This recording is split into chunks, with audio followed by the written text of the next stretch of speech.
राज्य सरकार ने सूरत में बाढ़ से प्रभावित व्यापारियों के लिए एक बड़े राहत पैकेज की घोषणा की है। कैश मदद से लेकर ब्याज सब्सिडी, लोन और म्यूनिसिपल टैक्स में 1 साल की छूट तक कई जरूरी घोषणाएं की गई हैं। ताज़ा खबर देखने के लिए देखते रहे स्टार न्यूज नेटवर्क। जय हिंद, जय भारत।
પ્રક્રિયાની એકદમ પારદર્શક કઈ રીતે રહી શકે, સૌ લોકોને ઝડપથી લાભ કઈ રીતે મળી શકે તે માટે રોકડ સહાય અથવા વ્યાજ સહાયમાંથી કોઈ પણ એકની પસંદગી કરવાનું રહેશે।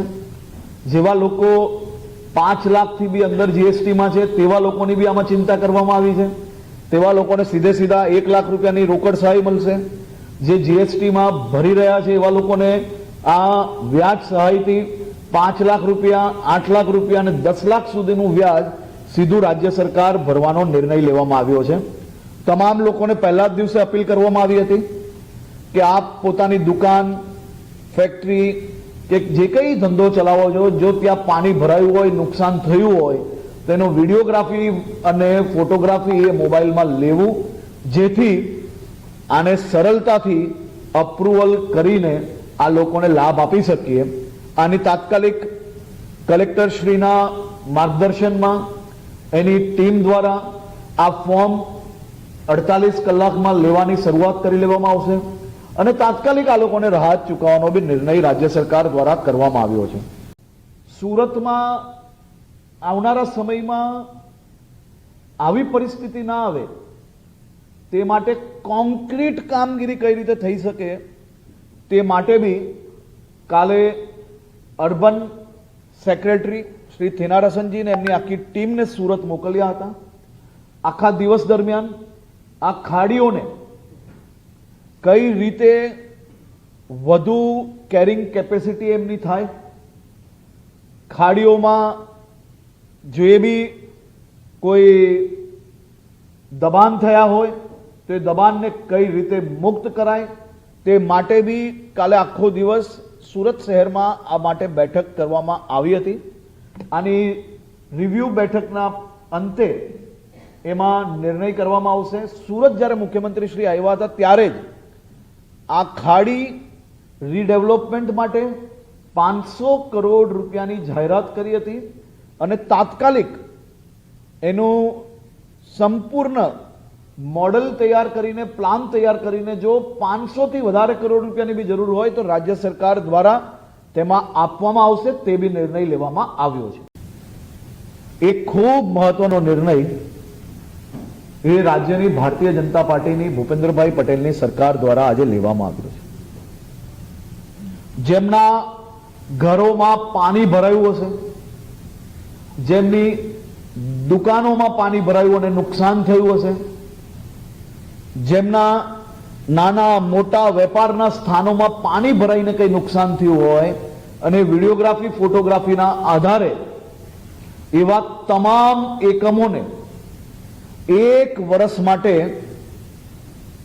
આખા 1 વર્ષ માટે તે સૌ લોકોને મહાનગરપાલિકાના વેરામાંથી મુક્તિ આપવાનો નિર્ણય બી આ સાથે લેવામાં આવ્યો છે।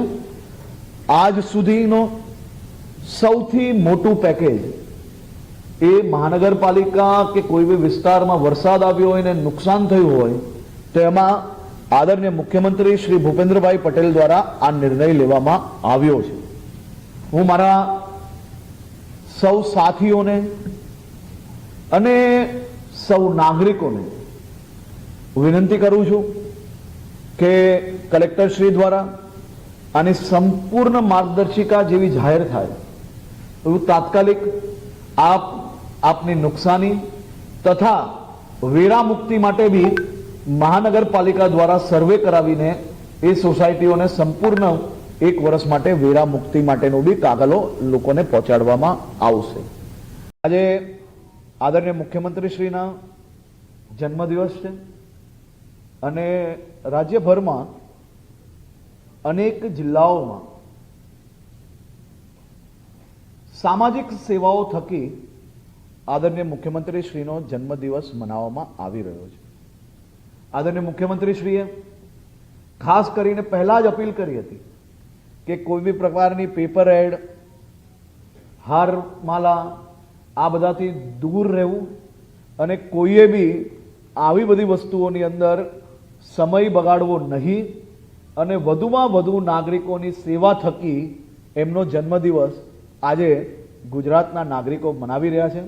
આદરણીય મુખ્યમંત્રી શ્રીને જન્મદિવસની બી ખૂબ ખૂબ શુભકામનાઓ. ખૂબ જ સરળતાથી અને કોઈ બી વ્યક્તિનું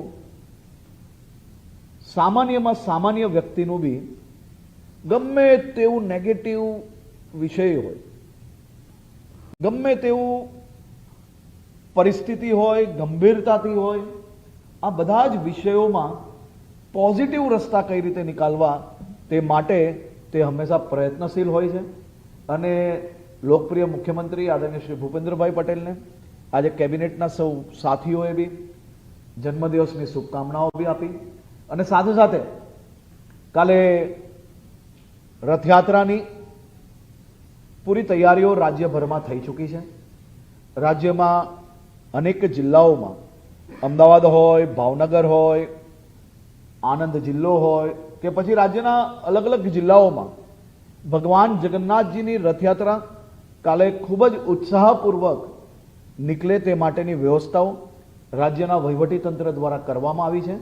અને કાલે આપ સૌ લોકોને ભગવાન જગન્નાથજી રથયાત્રાની ખૂબ ખૂબ શુભકામનાઓ.